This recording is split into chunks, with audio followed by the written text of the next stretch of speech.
नमस्कार दोस्तों, मैं Dharmendra Verma online study with डिकी में आपका बहुत बहुत स्वागत करता हूं। आज का वीडियो काफ़ी होने वाला है खास, क्योंकि आज के वीडियो में आपको पर्यावरण में परिवार से संबंधित मिलने वाले हैं 120 प्रश्न, जो कि काफ़ी इंपोर्टेंट है। छोटे से बड़े सारे प्रश्नों को इंक्लूड किया गया है।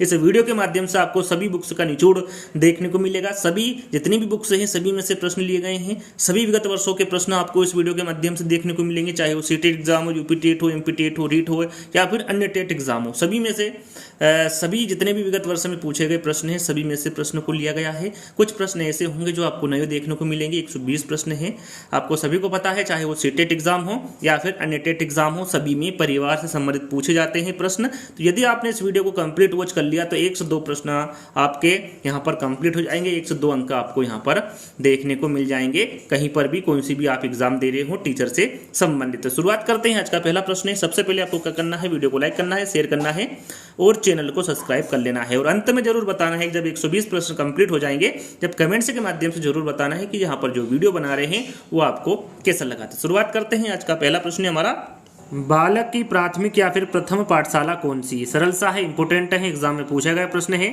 समाज है, विद्यालय है, परिवार है या फिर पास पड़ोस है? राइट आंसर आपका क्या होगा? परिवार। परिवार को हम इंग्लिश में क्या कहते हैं?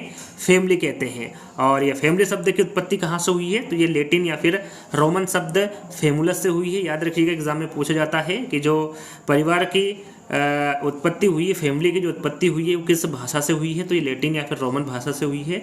और कौन से शब्द से हुई है? तो फेमुलस शब्द से हुई है। यदि पूछा जाए कि सबसे महत्वपूर्ण परिभाषा परिवार की किसके द्वारा दी गई है, तो ये बर्गेस एवं लोक के द्वारा दी गई। इनका क्या कहना है? इनका कहना है कि परिवार व्यक्तियों का एक ऐसा समूह है जो विवाह, रक्त या दत्तक बंधनों में संगठित है, जिसमें एक सामान्य संस्कृति का सृजन एवं पोषण कर पति पत्नी, माता पिता, पुत्र पुत्री अंतर्निहित क्रियाएं करते हुए एक साधारण गृहस्थी की रचना करते हैं। और भी बहुत सारी परिभाषा दी है वैज्ञानिकों ने, जैसे कि मैकाइवर द्वारा दी गई है, मजुमदार द्वारा दी गई है, क्लेयर, जॉर्ज पीटर, मुर्डॉक, रास ने और लुई मेयर और भी वैज्ञानिक हैं, इनके द्वारा परिभाषा दी गई है। तो उनके बारे में हम आगे आपको जानकारी देंगे। सबसे पहले इसका आंसर आप सभी को पता ही है और मैंने बता ही दिया है, परिवार इसका राइट आंसर होगा। दूसरा, भारत में परिवार का अर्थ संयुक्त परिवार है, यहाँ कथन किसका है? यहाँ पर देखिए, भारत में जो पहले परिवार हुआ करते थे वो किस प्रकार के हुआ करते थे? संयुक्त परिवार हुआ करते थे, एकजुट हुआ करते थे। बहुत बड़ा परिवार हुआ करता था तो उसको संयुक्त परिवार कहते थे। वैसे आप सभी को पता होगा परिवार कितने प्रकार के होते हैं। परिवार दो प्रकार के होते हैं, एक होता है संयुक्त परिवार और एक होता है एकल परिवार। और भी परिवार होते हैं, उनके बारे में हम आगे जानकारी आपको देंगे।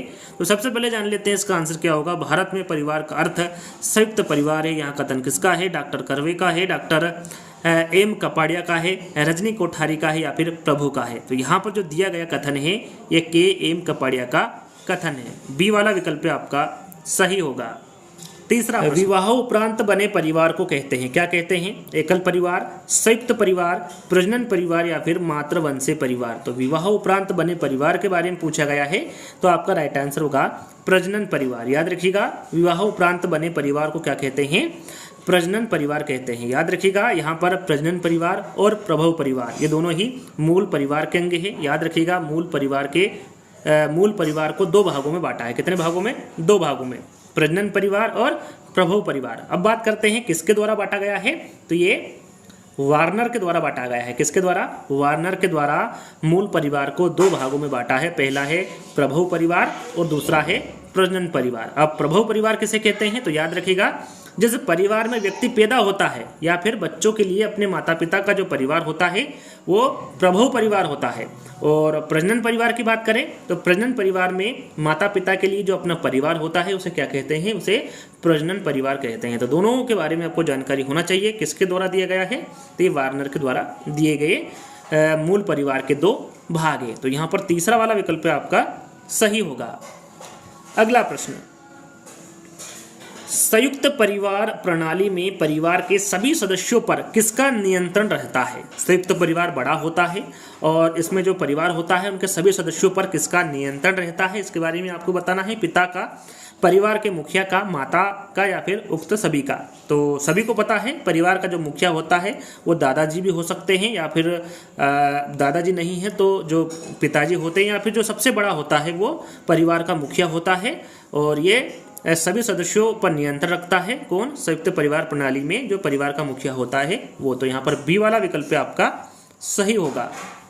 एकल परिवार की विशेषता है। यहाँ पर देखिए एकल परिवार की विशेषता पूछी गई है, क्या होता है। सबसे पहले एकल परिवार होता क्या है, आप सभी को पता है। एकल परिवार जिसमें माता पिता और अविवाहित बच्चे होते हैं, यानी कि छोटा परिवार होता है, इसे छोटा परिवार माना गया है और ये अभी हाल ही में काफ़ी प्रचलित है। तो ये परिवार एकल परिवार होता है। इसमें कौन सी विशेषता है वो उसके बारे में बताना है। बच्चों में परिवार के सदस्यों के प्रति लगाव व अपनापन होता है, तो ये संयुक्त परिवार में होता है, ना कि एकल परिवार में। बच्चों में स्वतंत्र निर्णय लेने की क्षमता का विकास होता है, तो ये यहाँ पर एकल परिवार की विशेषता है। इसमें जो बच्चे होते हैं उनमें स्वतंत्र निर्णय लेने की क्षमता का विकास होता है। वृद्धों एवं बच्चों की देखभाल संभव है, तो ये संयुक्त परिवार में है।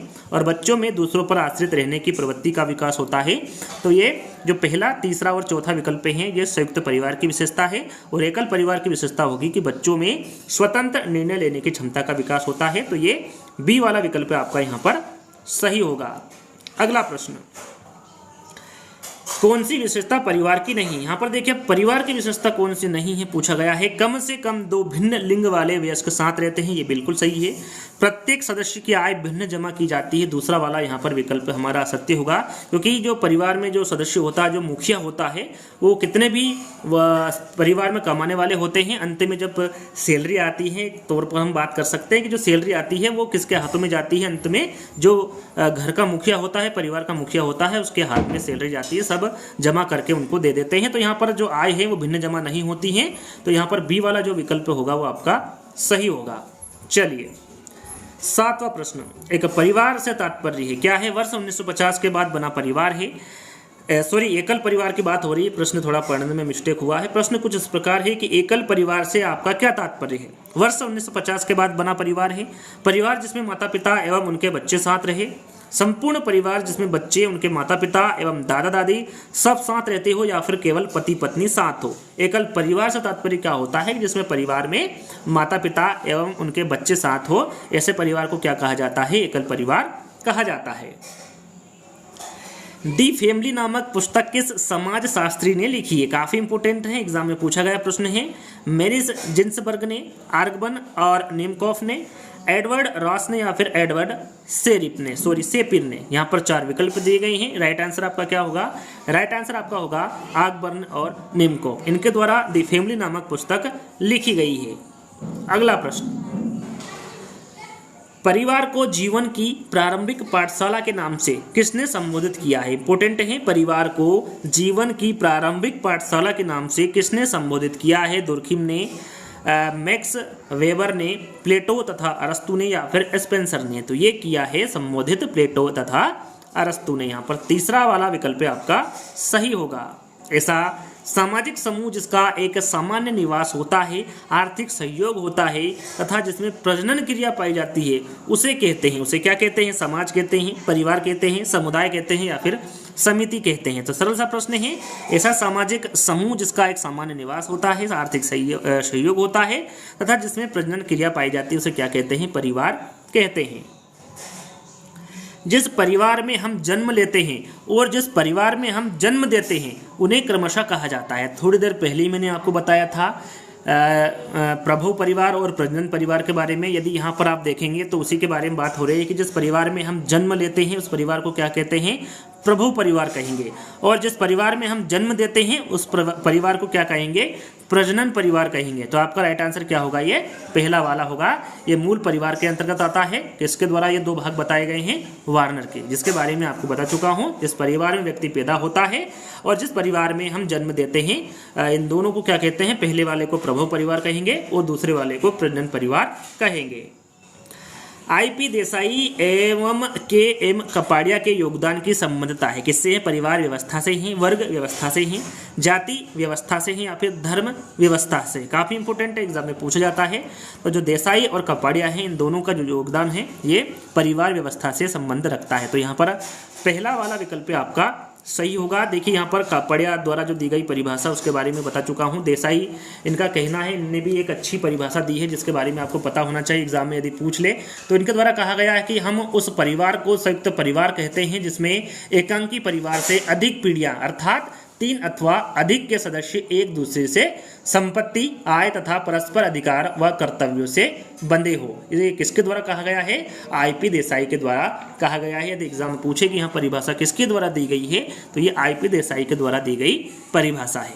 चलिए अगला प्रश्न है, किसी भी समाज में परिवार उदाहरण है प्राथमिक समूह का, हम समूह का, अर्ध प्राथमिक समूह का या फिर समुदाय का। इंपोर्टेंट है जो परिवार है ये समाज में कौन से समूह के अंतर्गत आता है? तो ये प्राथमिक समूह के अंतर्गत आता है, या फिर किसी भी समाज में जो परिवार उदाहरण है ये प्राथमिक समूह का उदाहरण है। याद रखिएगा पहला वाला जो विकल्प होगा आपका सही होगा। दो या दो से अधिक नाभिक परिवारों द्वारा, यहाँ पर देखिए नाभिक परिवार का यहाँ पर जिक्र हुआ है। नाभिक परिवार को ही एकांकी परिवार कहते हैं, ध्यान दीजिएगा।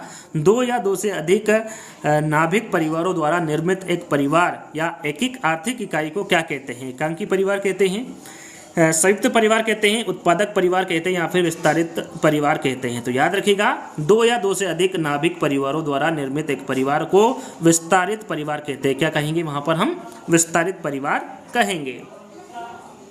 पारंपरिक भारतीय परिवार की विशेषता, यहाँ पर देखिए पारंपरिक भारतीय परिवार की विशेषता पूछी गई है। संयुक्त परिवार प्रणाली है, पितृसत्तात्मक परिवार है, संस्कारों एवं आदर्शों की प्राथमिकता है या फिर उपरोक्त सभी है। चारों विकल्पों को ध्यान से पढ़ेंगे तो आंसर आपके सामने है उपरोक्त सभी। संयुक्त परिवार प्रणाली, पितृसत्तात्मक परिवार और संस्कारों एवं आदर्शों की प्राथमिकता, ये तीनों ही पारंपरिक भारतीय परिवार की विशेषता है। तो अगले प्रश्न की ओर बढ़ेंगे।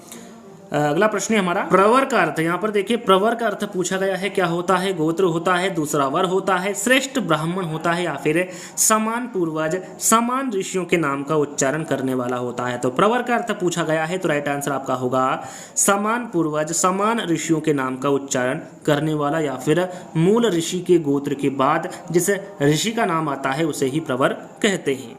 अगले प्रश्न की ओर बढ़ेंगे। अगला प्रश्न है सगोत्र विवाह निषेध है यह किस धर्म में माना जाता है? सगोत्र विवाह निषेध यह किस धर्म में माना जाता है पूछा गया है। ईसाइयों में, मुसलमानों में, हिंदुओं में या फिर इनमें से सभी में? तो यहाँ पर आपका राइट आंसर होगा जो सगोत्र विवाह निषेध है ये हिंदू के धर्म में माना जाता है। तो राइट आंसर आपका तीसरा वाला होगा।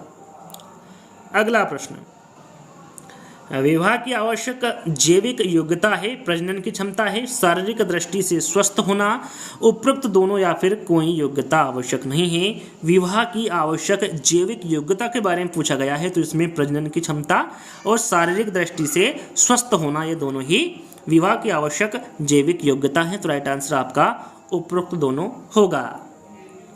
निम्न में से किस विद्वान ने एक विवाह को ही विवाह का आदि स्वरूप माना है? प्रश्न को ध्यान से पढ़ना है। एक विवाह को ही विवाह का आदि स्वरूप किसके द्वारा माना गया है, किस विद्वान के द्वारा माना गया है?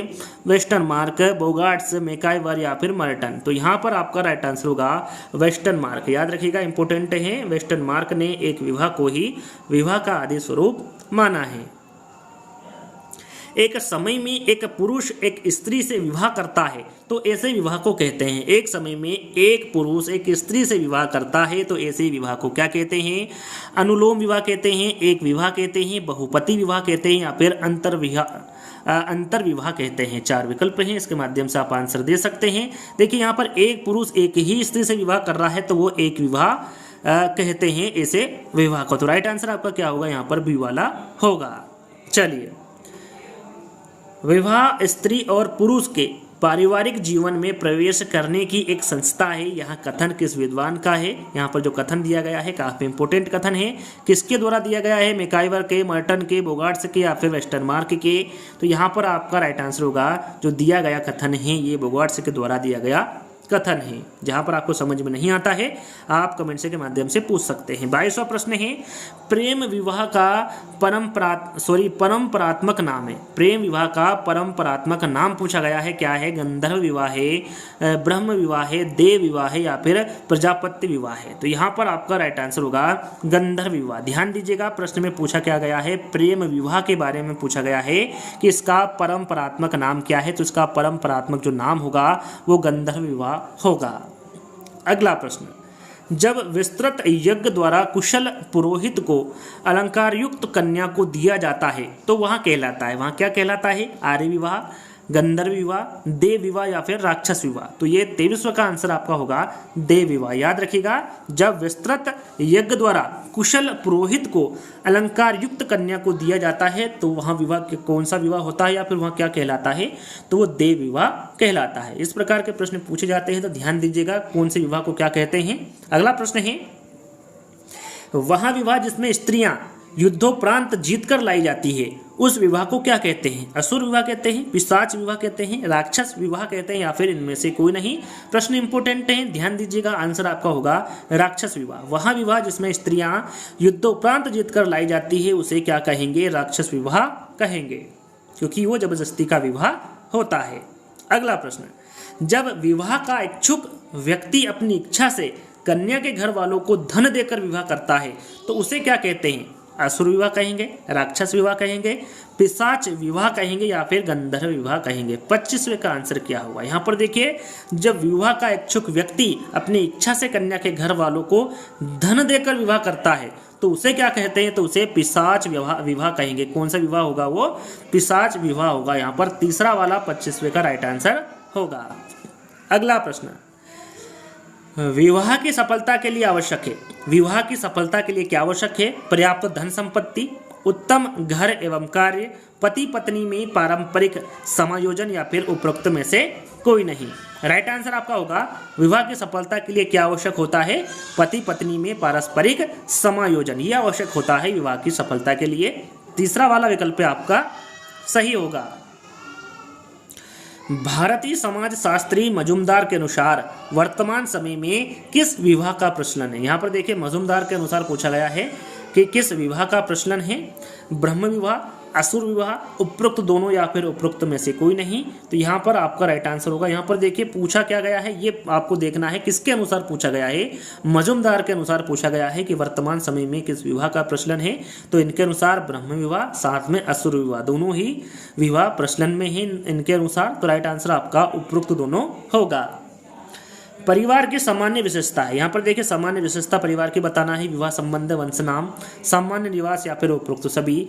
राइट आंसर आपका होगा यहाँ पर उपरोक्त सभी। और भी परिवार की सामान्य विशेषता होती है जैसे कि विवाह एवं यौन संबंध, प्रजनन, नामांकरण की व्यवस्था, दीर्घकालीन समूह, साझा निवास स्थान, भावात्मक आधार, सार्वभौमिक संगठन, परस्पर आर्थिक बंधन, सामाजिक संरचना में केंद्रीय स्थिति, परिवार के सदस्यों में उत्तरदायित्व की भावना और परिवार की व्यापकता, ये सभी परिवार की विशेषता होगी। यहाँ पर देखिए जरूरी नहीं कि यहाँ पर जो 3 विकल्प दिए गए हैं इसी प्रकार की विशेषता पूछे, जो मैंने बताई है उसमें से भी प्रश्न में पूछा जा सकता है। तो सभी विशेषताओं को आपको ध्यान में रखना है। चलिए, भारतीय परिवार का स्वरूप है मात्र सत्तात्मक है, पितृ सत्तात्मक है, मात्र स्थानीय है या फिर उपरोक्त में से कोई नहीं।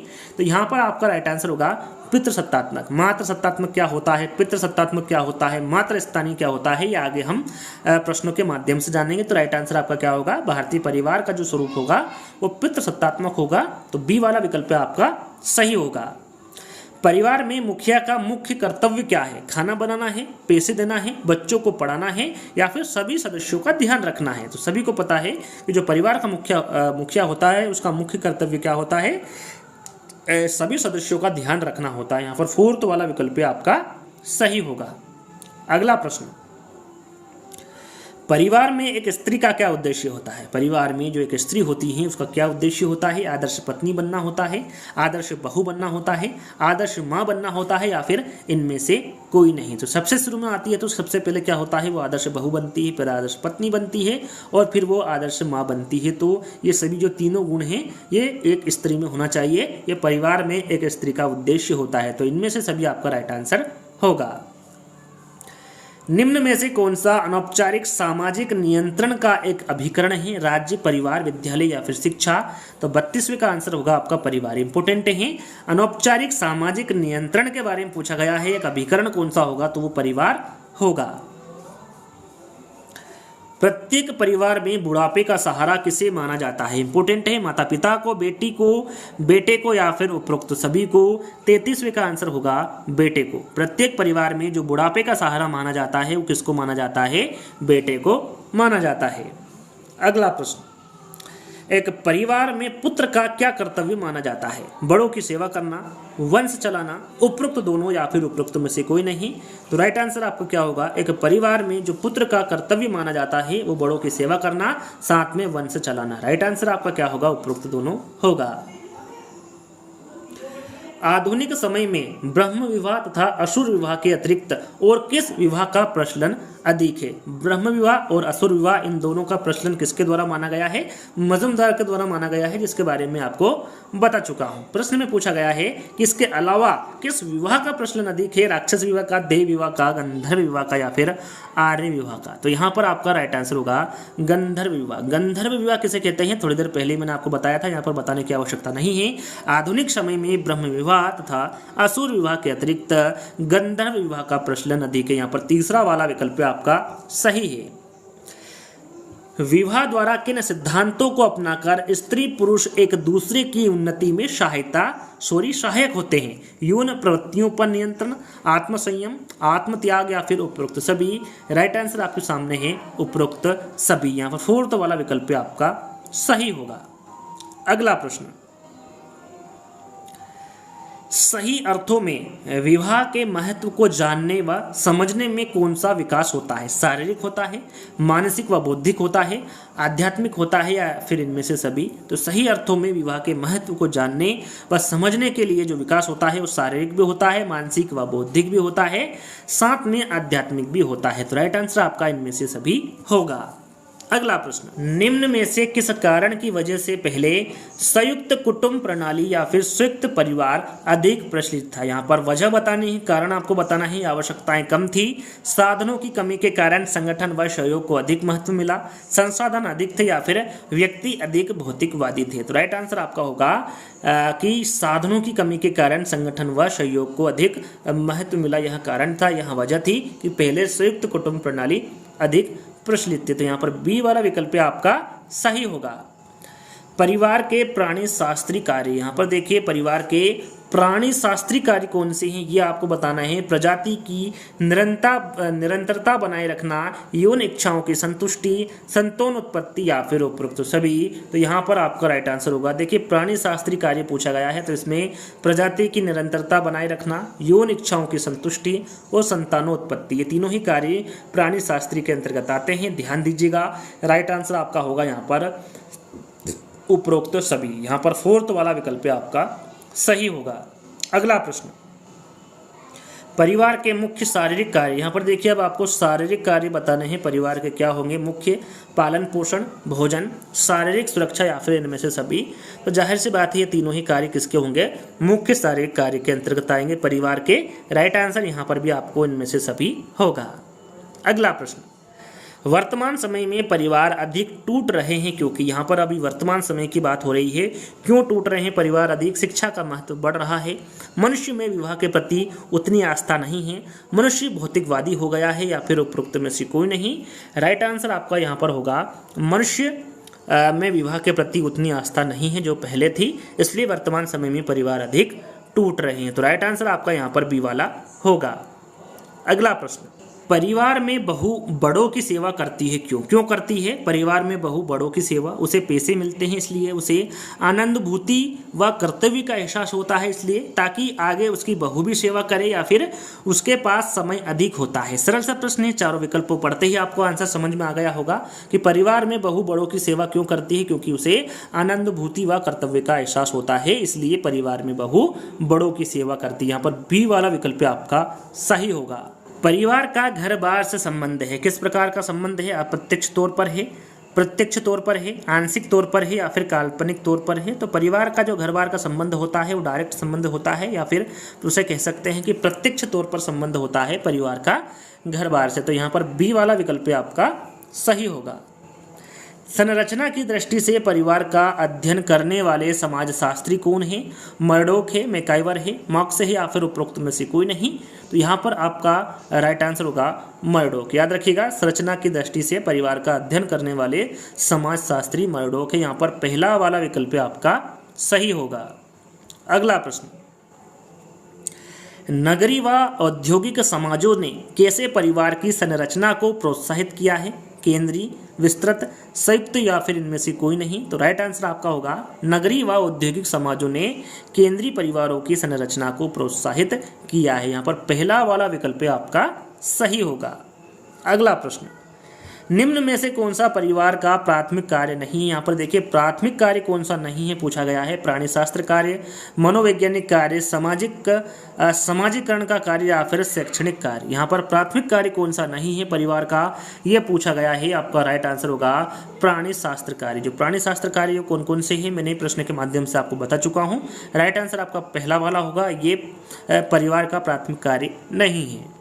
अगला प्रश्न, जिन परिवारों में वंश माता से चलता है, ध्यान दीजिएगा, जिन परिवारों में वंश माता से चलता है उस परिवार के लोग आपस में कहलाते हैं। क्या कहलाते हैं? उस परिवार के लोग आपस में, तो उस परिवार के जो लोग हैं वो आपस में मातृवंशी बंधुजन कहलाते हैं। ध्यान दीजिएगा, जिस परिवार में वंश माता से चलता है उस परिवार के लोग आपस में मातृवंशी बंधुजन कहलाते हैं। और यदि प्रश्न में पूछे कि जिन परिवारों में वंश पिता से चलता है उस परिवार के लोग आपस में क्या कहलाते हैं, तो उस परिवार के लोग आपस में मातृवंशी बंधुजन कहलाते हैं। तो यहाँ पर माता से चलने वाले वंश के बारे में पूछा गया है तो वो मातृवंशी बंधुजन होगा। अगला प्रश्न, माता के पास सत्ता वाला परिवार है तो मातृ सत्तात्मक है, पितृ सत्तात्मक है, पितृवंशी या फिर पितृ स्थायी है। तो यहाँ पर देखिए माता के पास सत्ता वाला परिवार के बारे में पूछा गया है तो मातृ सत्तात्मक होगा, और पिता के पास सत्ता वाला परिवार क्या कहलाता है, तो पितृ सत्तात्मक कहलाता है। तो माता के पास पूछा गया है तो आपका राइट आंसर मातृ सत्तात्मक होगा। यहाँ पर पहला वाला विकल्प आपका सही होगा। अगला प्रश्न, वहाँ परिवार कौन सा है जिसमें पति पत्नी अपने अविवाहित बच्चों के साथ रहते हैं? एकांकी, संयुक्त, विस्तृत या फिर इनमें से कोई नहीं। मैं आपको बता चुका हूँ, जिसमें पति पत्नी एवं अविवाहित बच्चे होते हैं उस परिवार को एकांकी परिवार कहते हैं। अगला प्रश्न, रीढ़ के अनुसार कौन सा परिवार का मुख्य कार्य नहीं है? यहाँ पर देखिए प्रश्न को ध्यान से पढ़ना है। कौन सा मुख्य कार्य नहीं है, किसके अनुसार? रीढ़ के अनुसार। सामाजिक सुरक्षा, वंश वृद्धि, सामाजिकरण या फिर यौन इच्छा की पूर्ति। तो यहाँ पर 50वें का आंसर होगा आपका सामाजिक सुरक्षा। ये रीढ़ के अनुसार परिवार का मुख्य कार्य नहीं है। आगबर्न एवं निमकोफ के अनुसार कौन सा परिवार का मुख्य कार्य नहीं है? अब यहाँ पर देखिए आगबर्न एवं निमकोफ के अनुसार पूछा गया है परिवार का मुख्य कार्य कौन सा नहीं है। क्रीड़ा, प्रशिक्षण, स्नेह व प्रेम, आर्थिक कार्य या फिर रक्षा संबंधी कार्य। तो यहाँ पर आपका राइट आंसर होगा जो पहला वाला विकल्प होगा क्रीड़ा प्रशिक्षण। ये परिवार का मुख्य कार्य नहीं है आर्गमन एवं निमकोफ के अनुसार। अगला प्रश्न, किंग्सले डेविस ने किस पारिवारिक कार्य पर बल नहीं दिया है? प्रश्न को ध्यान से पढ़ना है। किंग्सले डेविस ने किस पारिवारिक कार्य पर बल नहीं दिया है? धर्म का पालन, प्रजनन, स्थान निर्धारण या फिर सामाजिकरण। तो यहाँ पर आपका राइट आंसर होगा धर्म पालन। याद रखिएगा, धर्म पालन पर बल नहीं दिया गया है किंग्सले डेविस ने। तो यहाँ पर पहला वाला विकल्प आपका सही होगा। अगला प्रश्न, परिवार की उत्पत्ति के उद्विकासी सिद्धांत का समर्थन किसके द्वारा किया गया है? टाइलर, फ्रेजर, स्पेंसर या फिर मॉर्गन। इंपॉर्टेंट प्रश्न है, यहाँ पर आपका राइट आंसर होगा फ्रेजर। परिवार की उत्पत्ति के उद्विकासी सिद्धांत का जो समर्थक हैं वो फ्रेजर होंगे। यहाँ पर बी वाला विकल्प आपका सही होगा। उत्तराधिकार का वह नियम जिसमें सदस्य जन्म से ही पारिवारिक संपत्ति का अधिकार बन जाता है वह होता है? दाय भाग है, मिताक्षरा है, सहपिंड है या फिर सगोत्र है। तो यहाँ पर आपका राइट आंसर होगा वह नियम मिताक्षरा का नियम है। यहाँ पर देखिए एक प्रश्न और बनता है कि हिंदू संयुक्त परिवार को संपत्ति के अधिकार की दृष्टि से कितने भागों में बांटा जा सकता है? तो इसको 2 भागों में बांटा जा सकता है। याद रखिएगा, हिंदू संयुक्त परिवार को संपत्ति के अधिकार की दृष्टि से 2 भागों में बांटा जा सकता है। एक है मिताक्षरा का नियम और दूसरा है दाय भाग का नियम। मिताक्षरा के नियम के बारे में आप जान ही गए होंगे। मिताक्षरा का नियम वह नियम है जिसमें सदस्य जन्म से ही पारिवारिक संपत्ति का अधिकार बन जाता है। साथ में आपको ध्यान देना है कि यहाँ पर जो नियम है ये संपूर्ण भारत में प्रचलित है, लेकिन जो दाय भाग का नियम है ये संपूर्ण भारत में प्रचलित नहीं है। इसका जो प्रचलन है वो केवल बंगाल में ही है। और दाय भाग का नियम जिसमें संपत्ति पर अधिकार उन परिवारों के सदस्यों तक ही सीमित है जो मूल व्यक्ति को पिंडदान कर सकते हैं। इस नियम के अंतर्गत पूछे प्रश्न कुछ इस प्रकार पूछा जाएगा कि उत्तराधिकार का वह नियम जिसमें संपत्ति पर अधिकार उन परिवारों के सदस्यों तक ही सीमित है जो मूल व्यक्ति को पिंडदान कर सकते हैं, वह नियम कौन सा है? तो वह दाय भाग का नियम है। और प्रश्न में पूछे कि वह नियम जिसमें सदस्य जन्म से ही पारिवारिक संपत्ति का अधिकार बन जाता है, वह नियम कौन सा होगा? तो वह मिताक्षरा का नियम होगा। एक प्रश्न और पूछा जाता है कि मिताक्षरा का जो नियम है इसके प्रवर्तक कौन है? तो इसके प्रवर्तक होंगे विज्ञानेश्वर। कौन होंगे? विज्ञानेश्वर। ये मिताक्षरा नियम के प्रवर्तक एग्जाम में पूछा जाता है और पूछा भी गया है, तो विज्ञानेश्वर आपको ध्यान में रखना है। तो राइट आंसर आप समझ ही गए होंगे, इसका राइट आंसर क्या होगा? आपका बी वाला होगा। चलो, रिश्तेदारी व्यवस्था में यहाँ पर देखिए रिश्तेदारी से संबंधित 2-3 परिभाषा आपको बैक टू बैक मिलेगी, तो आपको ध्यान देना है। इंपोर्टेंट परिभाषा है। रिश्तेदारी व्यवस्था में समाज द्वारा मान्यता प्राप्त वे संबंध आ सकते हैं जो कि अनुमानित और वास्तविक वंशानुवली संबंधों पर आधारित हो। रिश्तेदारी की यहाँ परिभाषा है, ये निम्नांकित में से किस विद्वान के द्वारा दी गई है? रिवर्स के, मैकाइवर एवं पेज के, विनिक के या फिर प्रोफेसर ग्रीन के? तो यहाँ पर जो दी गई परिभाषा है ये चार्ल्स विनिक के द्वारा दी गई परिभाषा है।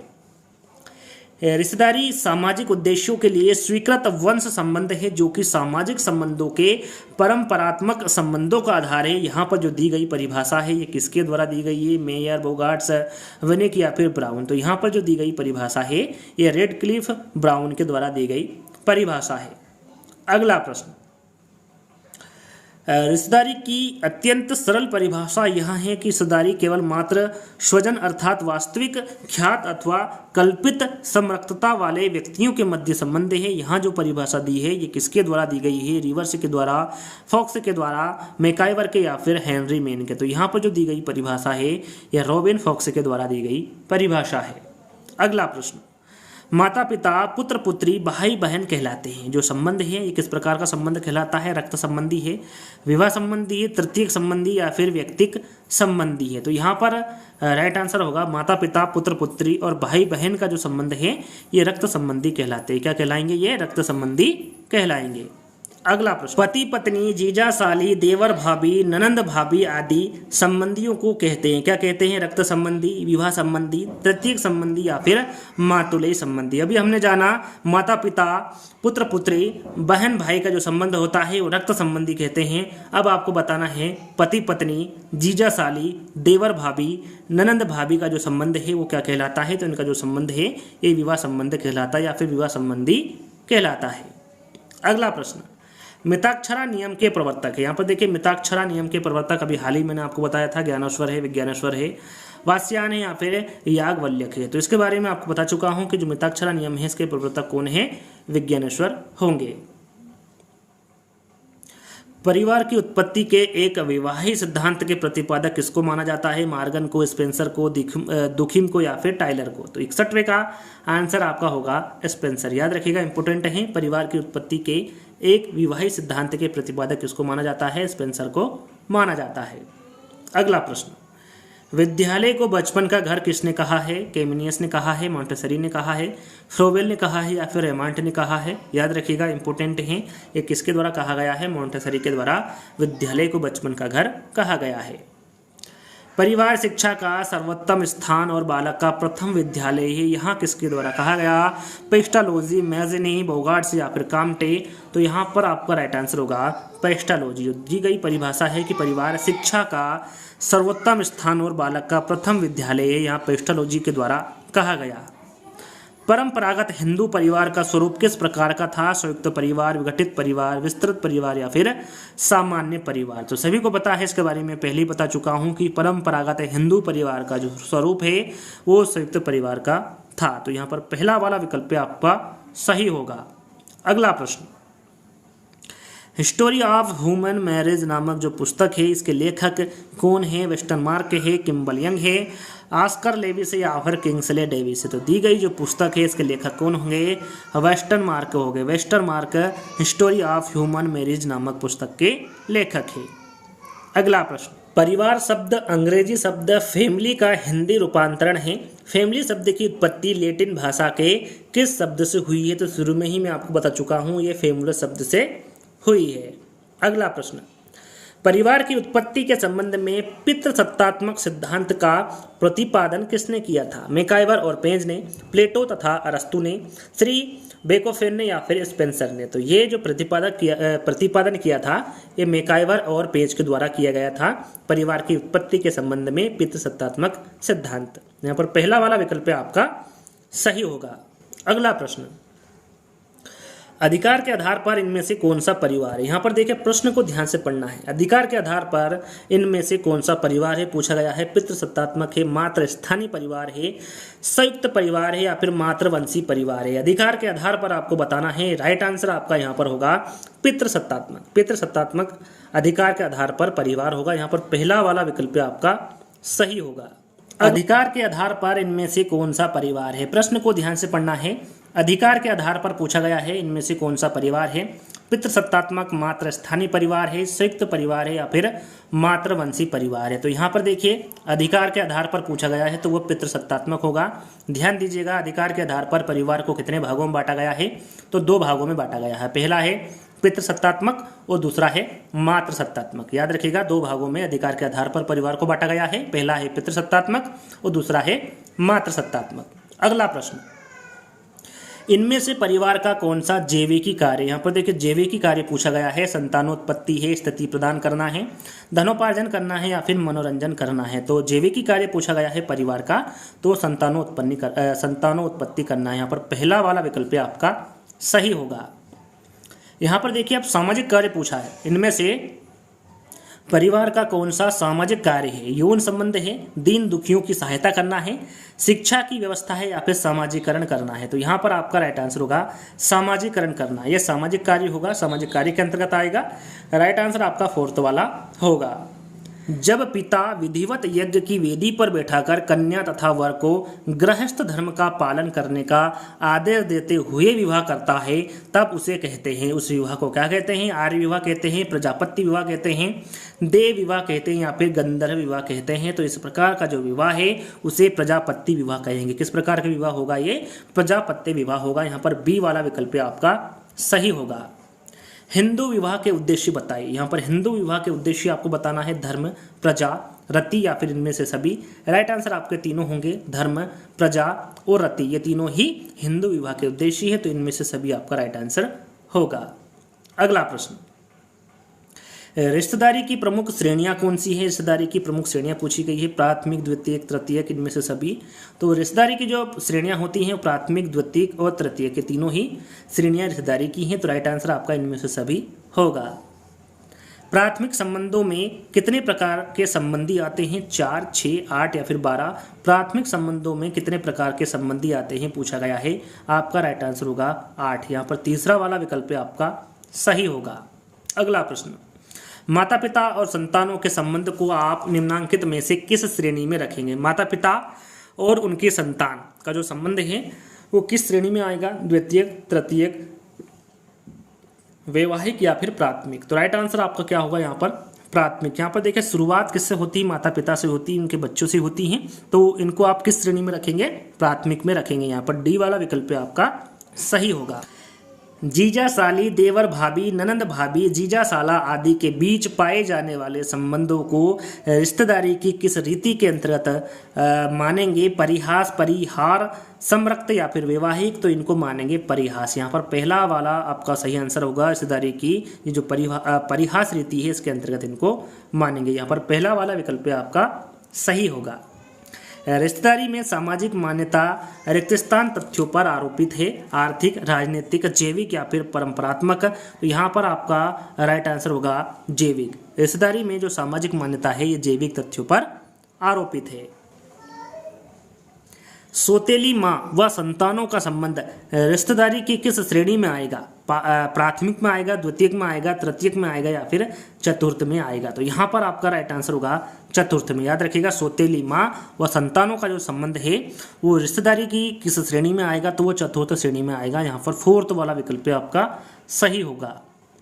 पवित्र धर्म के अनुसार जीवन बिताने के उद्देश्य से जब माता पिता ऋषि से एक गाय और बैल लेकर अपनी कन्या को पत्नी के रूप में उसे सौंप देते हैं तब उस विवाह को क्या कहा जाता है, देव विवाह, आर्य विवाह, प्रजापत्य विवाह या फिर ब्रह्म विवाह। तो उस विवाह को क्या कहेंगे, तो उस विवाह को आर्य विवाह कहेंगे या फिर उसे आर्य विवाह कहा जाता है। तो यहाँ पर बी वाला विकल्प आपका सही होगा। हिंदुओं में विवाह के कितने परंपरागत स्वरूप माने गए हैं? 16, 12, 8 या फिर 51? याद रखिएगा, हिंदुओं में विवाह के 8 परंपरागत स्वरूप माने गए। कितने माने गए हैं? 8। यहाँ पर तीसरा वाला विकल्प आपका सही होगा।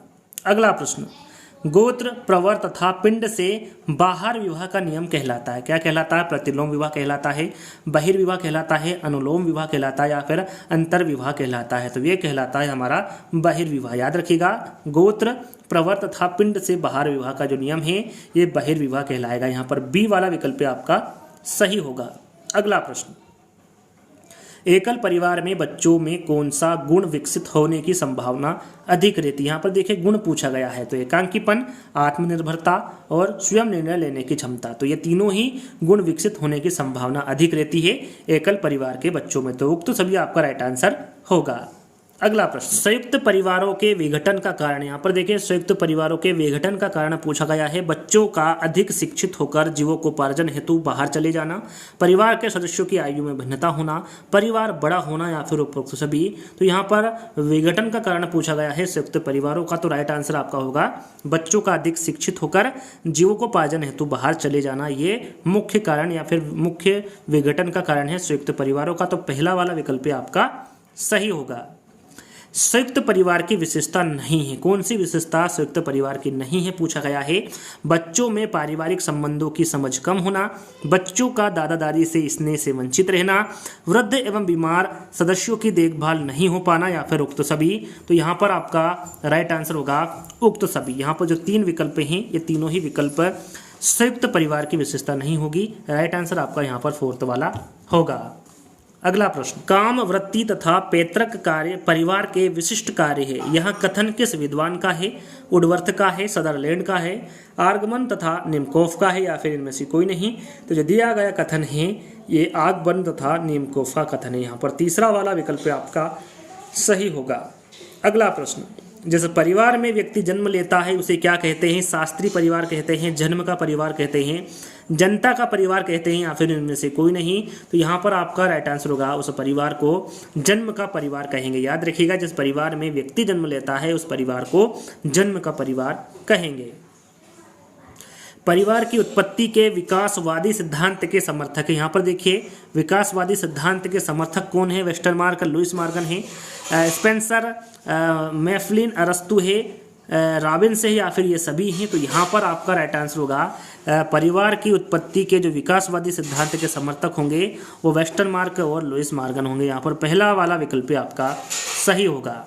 अगला प्रश्न, एकल परिवार का एक रूप नहीं है। कौन सा रूप नहीं होगा? अनुपूरित मूल परिवार, अनुपूरित साखी परिवार, उपमूल परिवार या फिर अनुपूरित एकल परिवार। तो यहाँ पर आपका राइट आंसर होगा अनुपूरित साखी परिवार। ये एकल परिवार का एक रूप नहीं है। ये किसका एक रूप होगा? ये संयुक्त परिवार का एक रूप है, ना कि एकल परिवार का। तो यहाँ पर बी वाला विकल्प आपका सही होगा। अगला प्रश्न, संयुक्त परिवार की विशेषता है सहभोगिता, सहनिवास, संपत्ति में सहभागिता या फिर उक्त सभी। तो यहाँ पर आपका राइट आंसर होगा उपरोक्त सभी। सहभोगिता, सहनिवास और संपत्ति में सहभागिता, ये तीनों ही संयुक्त परिवार की विशेषता के अंतर्गत आते हैं। अगला प्रश्न, निम्न में से कौन सा कारक संयुक्त परिवार प्रणाली के स्थायित्व में बाधक है? दाम्पत्य संबंधों या फिर पति पत्नी के मध्य पर अधिक बल देना, परिवार के सदस्यों की आय, स्वभाव एवं गुणों में अत्यधिक असमानता होना, दोनों या फिर बच्चों पर ध्यान न देना। तो यहाँ पर आपका राइट आंसर होगा उक्त पहला और दूसरा दोनों ही कथन या फिर दोनों ही कारक संयुक्त परिवार प्रणाली के स्थायित्व में बाधक है। यहाँ पर तीसरा वाला विकल्प आपका सही होगा। अगला प्रश्न, वंश परंपरागत साखी संयुक्त परिवार में होते हैं। यहाँ पर देखिए थोड़ी देर पहले एक प्रश्न पूछा गया था, शायद उसमें मैं जिक्र नहीं कर पाया था संयुक्त परिवार के बारे में। वहाँ पर प्रश्न पूछा गया था कि एकल परिवार के कौन से रूप एकल परिवार के अंतर्गत कौन सा रूप नहीं है, और राइट आंसर शायद मैंने वंश परंपरागत साखी परिवार बताया था। तो यहाँ पर देखिए संयुक्त परिवार के अंतर्गत कौन कौन से रूप है उसके बारे में आपको पता होना चाहिए। वंश परंपरागत संयुक्त परिवार इसके अंतर्गत आता है, साखी संयुक्त परिवार आता है, वंश परंपरागत साखी संयुक्त परिवार, साथ में अनुपूरित साखी संयुक्त परिवार। ये 4 प्रकार के रूप संयुक्त परिवार के होते हैं। यहाँ पर वंश परंपरागत साखी संयुक्त परिवार के बारे में पूछा गया है, तो आपका राइट आंसर आंसर होगा 3 या अधिक युगल वंश परंपरागत रूप में व साखी रूप में परस्पर संबंधित होते हैं, या फिर कह सकते हैं कि इस प्रकार के संयुक्त परिवार में 3 या अधिक युगल वंश परंपरागत रूप में और साखी रूप में परस्पर संबंधित होते हैं, जैसे कि माता पिता और 2 या अधिक विवाहित बेटे तथा उनके अविवाहित बच्चे। ये किसके अंतर्गत आते हैं? वंश परंपरागत साखी संयुक्त परिवार के अंतर्गत आते हैं। तो यहाँ पर बी वाला विकल्प आपका सही होगा। अगला प्रश्न, कौन सी विशेषता परिवार की नहीं है? प्रश्न को ध्यान से पढ़ना है। कौन सी विशेषता परिवार की नहीं है? कम से कम 2 भिन्न वाले वयस्क साथ रहते हो। यहाँ पर देखिए, जहाँ तक मुझे लगता है इस प्रश्न के बारे में आपको बता चुका हूँ। राइट आंसर आपका होगा प्रत्येक सदस्य की आय भिन्न जमा की जाती है। यह विशेषता परिवार की नहीं होती। जो मुखिया होता है परिवार का, उसको अंत में सभी जो आय होती है जो भिन्न जमा नहीं होती, जो आय होती है वो किसको दे दी जाती है? जो परिवार का मुखिया होता है, ना कि भिन्न जमा की जाती हैं। तो बी वाला विकल्प आपका सही होगा। एक पत्नी के एक से अधिक पति वाला परिवार क्या कहलाता है? एक पत्नी है जिसके एक से अधिक पति होते हैं, उस परिवार को क्या कहते हैं? बहुपति परिवार कहते हैं, बहुपत्नी परिवार कहते हैं, सामूहिक परिवार कहते हैं, या फिर नव स्थानीय परिवार कहते हैं। तो यहाँ पर देखिए, एक पत्नी के एक से अधिक पति हैं, तो ऐसे परिवार को क्या कहेंगे? बहुपति परिवार कहेंगे। क्या कहेंगे? बहुपति परिवार कहेंगे। तो यहाँ पर पहला वाला विकल्प आपका सही होगा। अगला प्रश्न, मात्र सत्तात्मक परिवार कहाँ पाए जाते हैं? मात्र सत्तात्मक परिवार, वहाँ परिवार जिसमें जो अधिकार होते हैं वो माता के पास होते हैं। ऐसा परिवार कहाँ पाया जाता है? सभी जगह पाया जाता है, संपूर्ण विश्व में पाया जाता है।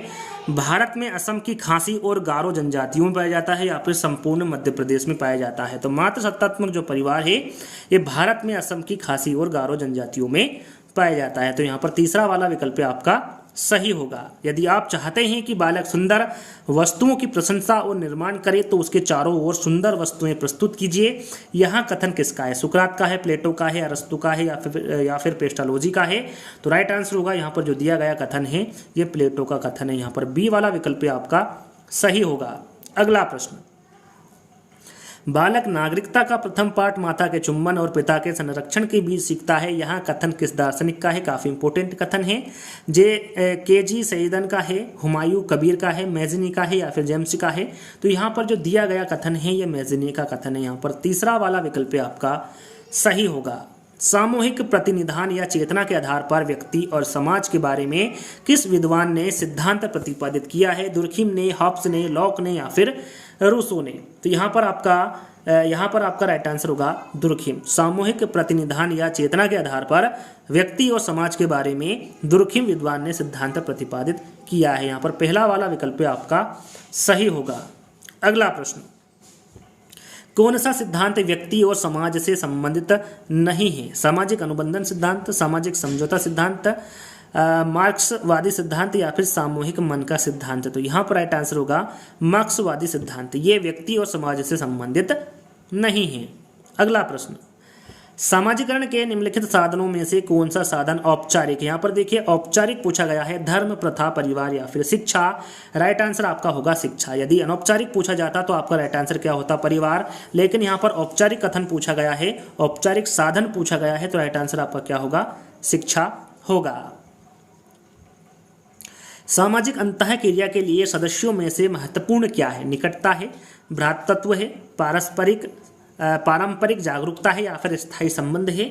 यहाँ पर आपका राइट आंसर होगा पारंपरिक जागरूकता। यह सामाजिक अंतःक्रिया के लिए सदस्यों में महत्वपूर्ण है। तो यहाँ पर तीसरा वाला विकल्प आपका सही होगा। सामाजिक प्रतिनिधान की अवधारणा किसके द्वारा दी गई है? टेफ्ट के, दुर्खिम के, वेबर के, या फिर ऑकबर्न के? तो यहाँ पर राइट आंसर होगा ई दुर्खिम के। सामाजिक प्रतिनिधान की जो अवधारणा दी गई है ये ई दुर्खिम के द्वारा दी गई है। किसने कहा मनुष्य स्वभाव व आवश्यकता से एक सामाजिक प्राणी है? बाटोमोर ने, प्लेटो ने, पेरेटो ने, या फिर अरस्तु ने? तो ये कहा है अरस्तु ने। याद रखिएगा, अरस्तु का कहना है कि मनुष्य स्वभाव व आवश्यकताओं से एक सामाजिक प्राणी है। निम्न में से कौन सा कथन सही है? एकल परिवार में दहेज प्रथा सामान्य बात है, एकल परिवार में बाल श्रम सामान्य बात है, दहेज तथा बाल श्रम सामाजिक बुराइयां हैं, या फिर दहेज तथा बाल श्रम शहरों में सामान्य बात है? यहाँ पर देखिए सही कथन पूछा गया है। राइट आंसर आपका होगा कि दहेज तथा बाल श्रम एक सामाजिक बुराइयां हैं। तो यहाँ पर तीसरा वाला विकल्प आपका सही होगा। अगला प्रश्न, निम्न में से संयुक्त परिवार का एक गुण नहीं है, कौन सा गुण नहीं है पूछा गया है। संयुक्त परिवार का कृषि व्यवस्था के लिए उपयुक्त है, शासन व्यवस्था का एक छोटा स्वरूप है, आलस्य का अभाव है या फिर श्रम विभाजन की सुविधा है। तो एक गुण कौन सा नहीं है संयुक्त परिवार का पूछा गया है, तो यह आलस्य का अभाव है। यहाँ पर तीसरा वाला विकल्प है आपका सही। परिवार प्रत्यय की उत्पत्ति हुई है, तो इसके बारे में आपको शुरू में ही बता चुका हूं। इसकी उत्पत्ति किससे हुई है, तो इसकी उत्पत्ति लैटिन भाषा के फेमुलस शब्द से हुई है। निम्न में से कौन सा संयुक्त परिवार व्यवस्था के लिए सही कथन नहीं है। यहाँ पर प्रश्न को ध्यान से पढ़ना है। संयुक्त परिवार व्यवस्था के लिए सही कथन कौन सा नहीं है। परिवार में संयुक्त रसोई होती है, उत्पादन साधनों पर ना कि उपभोग पर सभी का स्वामित्व होता है, देवी देवताओं की उपासना का एक सामान्य स्थान होता है, या फिर उत्पादन साधनों पर परिवार का सामूहिक स्वामित्व होता है। तो यहाँ पर कौन सा कथन नहीं होगा संयुक्त परिवार व्यवस्था के लिए, तो राइट आंसर आपका होगा उत्पादन साधनों पर ना कि उपभोग पर सभी का स्वामित्व होता है। बी वाला विकल्प आपका सही होगा। भारतीय समाज में संयुक्त परिवार ने रिक्तस्थान को प्रोत्साहित किया है, व्यक्तिकरण को, प्रतिस्पर्धा को, सुस्ती एवं परस्पर सहयोग को, या फिर केवल सहयोग को। तो यहाँ पर आपका राइट आंसर होगा ये किया है, सुस्ती एवं परस्पर सहयोग को प्रोत्साहित किया है भारतीय समाज में संयुक्त परिवार ने। तो तीसरा वाला विकल्प आपका सही होगा। सामाजिक संरचना की केंद्रीय इकाई क्या है, गोत्र है, वंश है, परिवार है, या फिर उक्त सभी हैं। तो यहाँ पर आपका राइट आंसर होगा परिवार। सामाजिक संरचना की जो केंद्रीय इकाई के बारे में पूछा गया है, तो आपका राइट आंसर होगा परिवार। अगला प्रश्न है, प्राथमिक संबंधी नातेदारी या स्वजनता की श्रेणी में कुल कितने संबंध बनते हैं, 8, 25, 15 या फिर 7। तो याद रखिएगा ये टोटल कितने बनेंगे, 8। यहाँ पर पहला वाला विकल्प आपका सही होगा। अगला प्रश्न, मानव समूह की सबसे छोटी इकाई कौन सी है। परिवार है, मोहल्ला है, ढाणी है, या फिर गांव है। सभी को पता है कि मानव समूह की जो सबसे छोटी इकाई होती है वो परिवार होता है। निम्न में से कौन सी विशेषता या फिर कार्य एक परिवार का नहीं है। सामाजिक समूह, सामाजिकरण, आर्थिक सहयोग, या फिर गृह कलेश। तो यहाँ पर आपका राइट आंसर होगा गृह कलेश। ये विशेषता नहीं, यहाँ पर देखिए विशेषता के बारे में पूछा गया था, तो यह परिवार की एक विशेषता गृह कलेश नहीं है। फोर्थ वाला विकल्प आपका सही होगा। अगला प्रश्न, निम्नांकित में से कौन सा कार्य परिवार के प्राणीशास्त्रीय कार्यों में शामिल नहीं है। यौन इच्छाओं की पूर्ति, भोजन का प्रबंध, संतानोत्पत्ति, या फिर प्रजाति निरंतरता। तो यहाँ पर आपका राइट आंसर होगा भोजन का प्रबंध। ये प्राणीशास्त्रीय कार्यों के अंतर्गत नहीं आती परिवार के। राइट आंसर आपका बी वाला होगा। अगला प्रश्न, निम्नलिखित में से कौन सा कार्य परिवार के आर्थिक कार्यों में शामिल नहीं है। अब यहाँ पर आपको आर्थिक कार्यों में कौन सा कार्य शामिल नहीं है परिवार का। निवास एवं विवाह प्रबंधन, आय तथा संपत्ति का प्रबंधन, श्रम विभाजन, या फिर उत्तराधिकार का निर्धारण। तो यहाँ पर आपका राइट आंसर होगा निवास एवं विवाह प्रबंधन। ये परिवार के आर्थिक कार्य के अंतर्गत नहीं आता है। तीसरा वाला विकल्प आपका सही होगा। अगला प्रश्न, 3 या अधिक पीढ़ियों के सदस्य साथ साथ एक ही घर में निवास करते हैं। सदस्यों की सामूहिक संपत्ति पूजा घर एवं रसोई होती है। यह परिभाषा निम्नांकित में से किस प्रकार के परिवार को व्यक्त करती है। सरल सा प्रश्न है, आप सभी को पता है कि यह परिभाषा संयुक्त परिवार को परिभाषित कर रही है या फिर व्यक्त कर रही है। तो यहाँ पर तीसरा वाला विकल्प आपका सही होगा। संयुक्त परिवार को भारत की आदि परंपरा किसके द्वारा कहा गया है। Max Muller, doctor Iravati Karve, Manu ने, या फिर कापड़िया ने। तो ये कहा है मैक्स मूलर ने। याद रखिएगा संयुक्त परिवार को भारत की आदि परंपरा मैक्स मूलर के द्वारा कहा गया है। एकल परिवार वहाँ है जिसमें केवल माता पिता रहते हैं, केवल अविवाहित बच्चे रहते हैं, माता पिता, अविवाहित बच्चे एवं दादा दादी रहते हैं, केवल माता पिता व अविवाहित बच्चे रहते हैं। सभी को पता है एकल परिवार वहाँ होते हैं जिसमें माता पिता व साथ में अविवाहित बच्चे रहते हैं। यहाँ पर फोर्थ वाला विकल्प आपका सही होगा।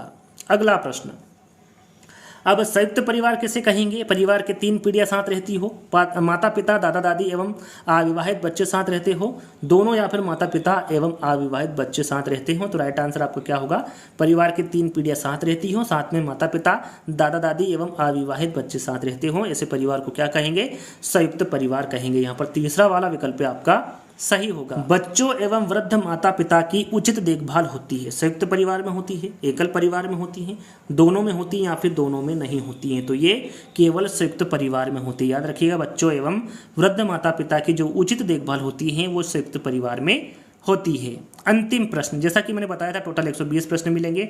अभी आपको बताना है 120 प्रश्न जब तक कंप्लीट ना हो तब तक आपको बता देना है कि आज का जो वीडियो है वो आपको कैसा लगा। अभी तक आपने लाइक नहीं किया है, शेयर नहीं किया है, चैनल को सब्सक्राइब नहीं किया है तो जल्दी ही कर लीजिएगा। 120वां प्रश्न है, समाज की संरचना में रिक्त स्थान केंद्रीय इकाई के रूप में कार्य करता है। परिवार, माता पिता, बालक या फिर इनमें से कोई नहीं।